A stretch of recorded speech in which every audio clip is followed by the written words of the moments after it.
All right, in this episode of Bowks Talking Bouts, excited to be talking to an individual set to compete at Samourai MMA 5, which goes down on March the 11th. And it's a very intriguing middleweight fight we have here. Simon Lagarde taking on Gordon Cunningham, and good having Gordon on the show to talk a bit about that. How's your day going so far, man? Seems like you're getting in some good dog sitting like I am. Yeah, absolutely.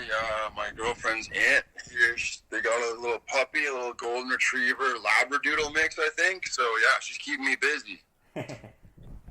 Yeah, it definitely sounds like a cute dog. I've got a little Shorky here who's been keeping me busy. So, yeah, same wavelength. Love it.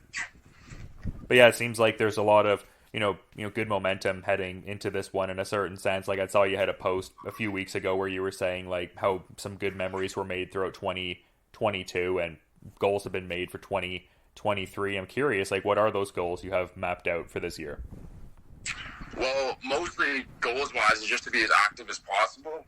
The time in between my last two fights was a little over a year, and that was a little bit upsetting, you know what I mean? With COVID having taken a lot of time away from a lot of our, like, us athletes, I'd like to really get some wins on the record and start building myself as one of the best middleweights in the country, because I believe that's what I am.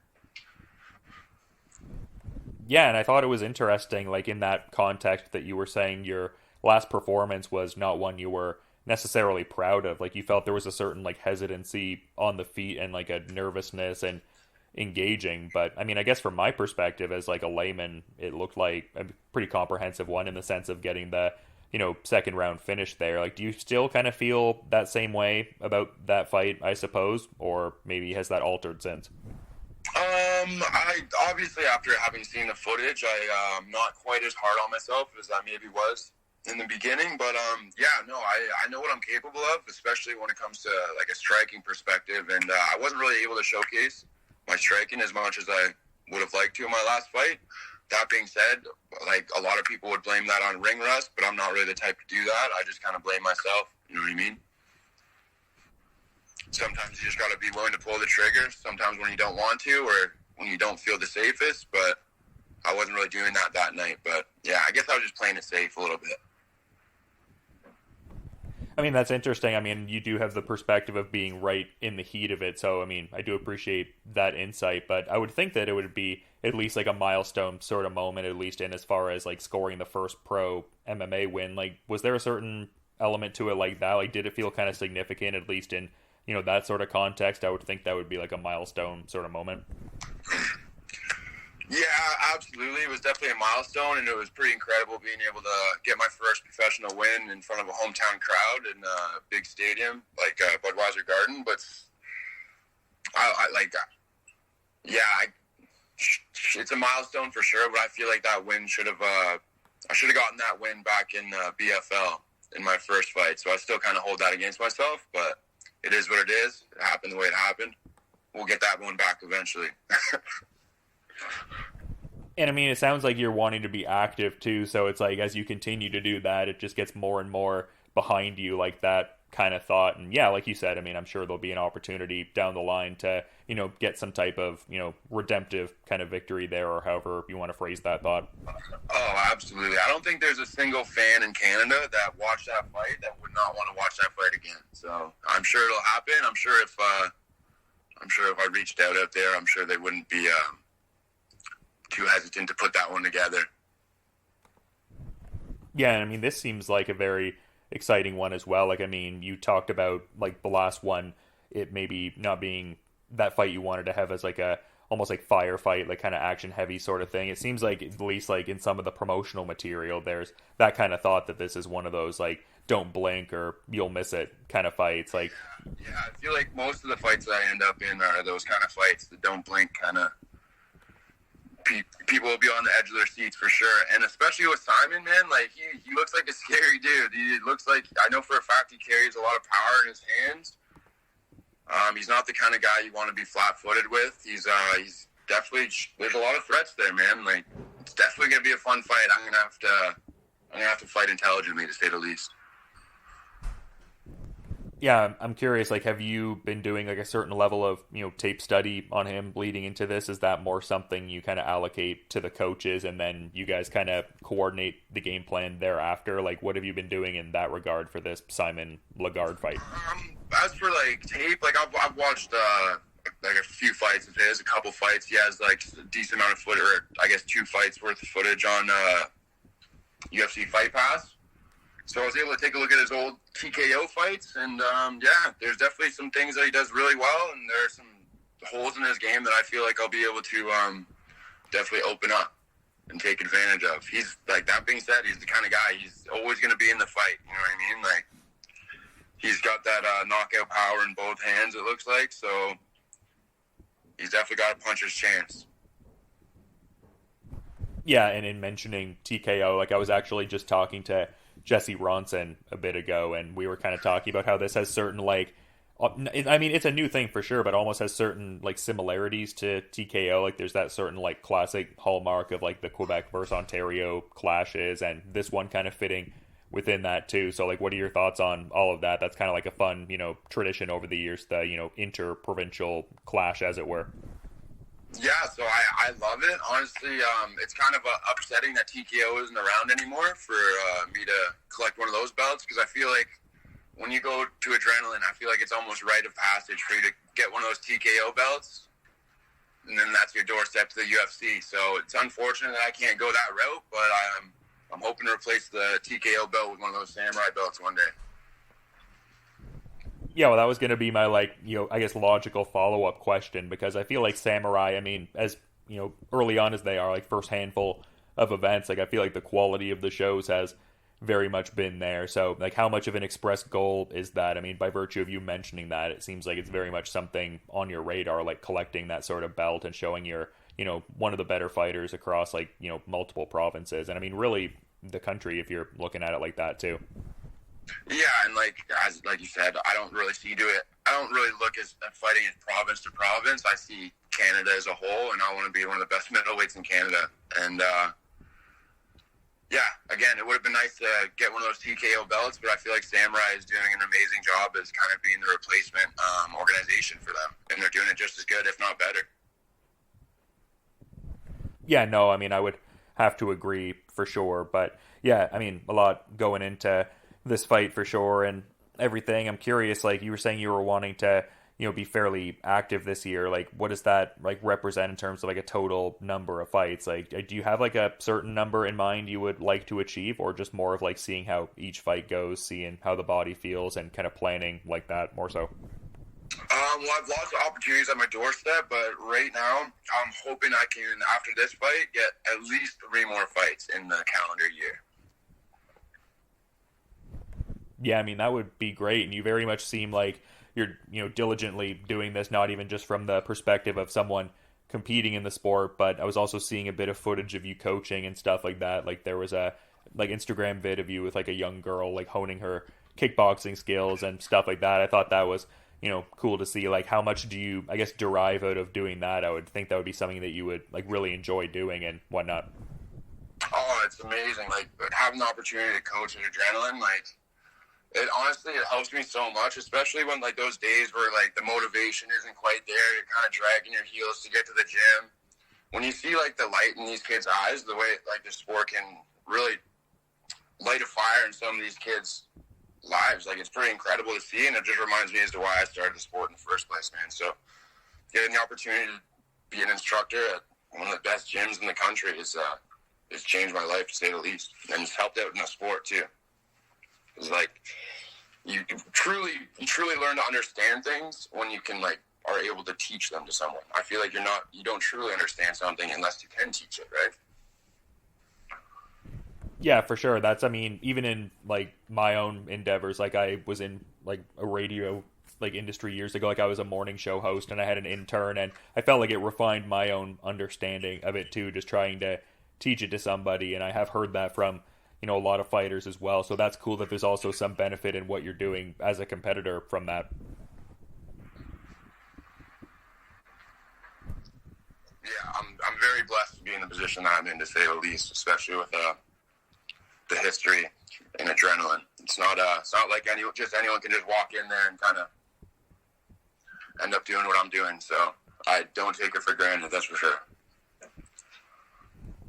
Yeah, and that seems to like very much like lift you up in a certain way, and I mean for good reason. I mean there's such a rich history with that particular team, and really just like the London, Ontario scene overall. Like how much does that, I guess, bolster your individual effort and your drive? Like you were just talking about, you know, some of the days where maybe you're not feeling quite as motivated, and you know the kids can like lift that up in you and motivate you. Do you also derive a similar kind of, I guess, motivation on some of the lower kind of days, like just being a part of like that adrenaline kind of picture and things like that? Yeah, absolutely. Especially now because it's been such a long time since like Sam and Mark have competed, and now that there's a group of guys like myself and like Gino Galapardes, there's a group of guys that are kind of following in the footsteps and still keeping like that dream alive. You know what I mean? It's not like people are in there looking at Sam and Mark and seeing like that that goal isn't obtainable anymore. As to where is that few guys in there still that are still following those footsteps and kind of just repaving that road that might be a little bit rickety sometimes, you know? Yeah, for sure. And yeah, I'd love to hear that. And I guess something I was wanting insights on too, I don't think I've ever asked you about this. I just appreciate the, you know, Instagram handle being Mama's Boy MMA. What's the backstory on that? Oh man, I feel like I've told this story 100 times now, but obviously my mom and I are super close. The reason I started MMA is just because my mom had a bit of a tragic accident, in which case she ended up having to lose one of her eyes. And like the months leading after the accident, I kind of just put a lot of the blame on myself, and I felt like I could have done more to maybe prevent the accident or have been like helped out when it happened. So I just feel like I handled it really poorly, and I kind of just held myself accountable for it, and was feeling super guilty and down on myself for the coming months afterwards. And I knew I was in a really kind of dark spot in my life. I was just so depressed and kind of just throwing myself a pity party, and I knew I had to do something to get out of it. So I was sitting in my apartment one night watching UFC fights, and I always kind of had that chip on my shoulder. I was always a fan of the sport, and I kind of always thought if I put like a decent amount of time into it, I could probably do it. So I kind of just made the decision that night to stop feeling sorry for myself, so to speak, and put that like energy into something positive, because that's all I was doing. It was just so much negativity, and I was just drowning in negativity, and as opposed to just sitting around all day just feeling sorry for yourself, you just have to put that energy towards something positive, and that's what I did, and I just never stopped doing it. Yeah, I appreciate the insights on that, man. I mean, that can, be a very complex sort of thing. I mean, like grief and those feelings of guilt can be, very hard to navigate for sure. But it seems like, you do still, have that strong bond. And I mean, it's added a certain level of like depth to it, even though it's obviously like a tragic situation. But in the context of, okay, well, it happened. Let's try to, figure this out as best we can now. It seems like you're very much, doing that. Yeah, and then going back to my first professional win getting to happen in London, I was able to have my mom there to watch it. So that was actually really special. So everything happens for a reason, man. Yeah, and I'm curious about the, dynamics of her watching the fights, because I was seeing in one of the MMA Empire articles about that. Like, it seems like something where the nerves are, kind of firing off there. Like, is she, like, kind of watching the fights live? Is she doing it through, like, the fingers sort of thing? Is she, like, watching it after the fact, like, when someone kind of lets them know what happened? Like, what's the dynamic there, I guess? My mom she's a very social person. So when she's out at the live events, she's a social butterfly. So she has as much fun as she can until I walk out, and then I imagine the fingers end up over the eyes a little bit. But I feel like she's getting better with it. I feel like a lot of like your anxiety that you would get, obviously I'm her son, she's gonna be nervous anytime I go out there and fight, but just the confidence she has in my ability, I feel like is growing each and every time I step in that cage. So hopefully it's getting easier for her. If not, then I don't know what to tell her. Sorry, Mom. Yeah, I mean, well, that's good to hear that it seems like she's at least getting more, I guess, comfortable. It's probably just getting the reps in a little bit. Like maybe there's always going to be some base level nerves, but the more it happens, it's a little easier.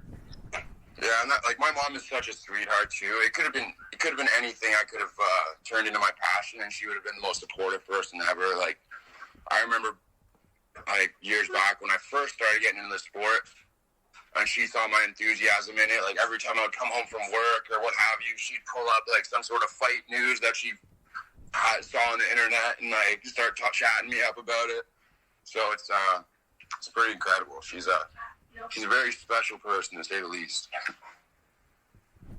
Well, it's awesome you have that kind of support, and it's been a great journey, just like you talked about, like watching the fights when you were a younger lad and then getting involved in training after that, and just some great moments already so far, like capturing that like MFL light heavyweight title as an amateur. And yeah, it seems like you're eyeballing some, pro gold too, looking to get a couple titles in Quebec there. Yeah, absolutely. I'm undefeated in Quebec, and I'd like to keep it that way March 11th. Yeah, for sure. And yeah, it's been great having you on, man. A lot of great insights in a lot of different regards, for sure. But I want to be mindful of your time and schedule as well, Gordon. So is there any like final parting thought you might want to add as we're kind of wrapping up here, man? I just like to thank my sponsors, really. We've got Dr. Faisal, always helping out all the athletes here in Ontario. He's done so much for the sport here in Canada. No one can really truly thank him enough. And if anyone's in London, come check out Delilah's. It's an absolute amazing spot to come grab some amazing food, have a couple cocktails.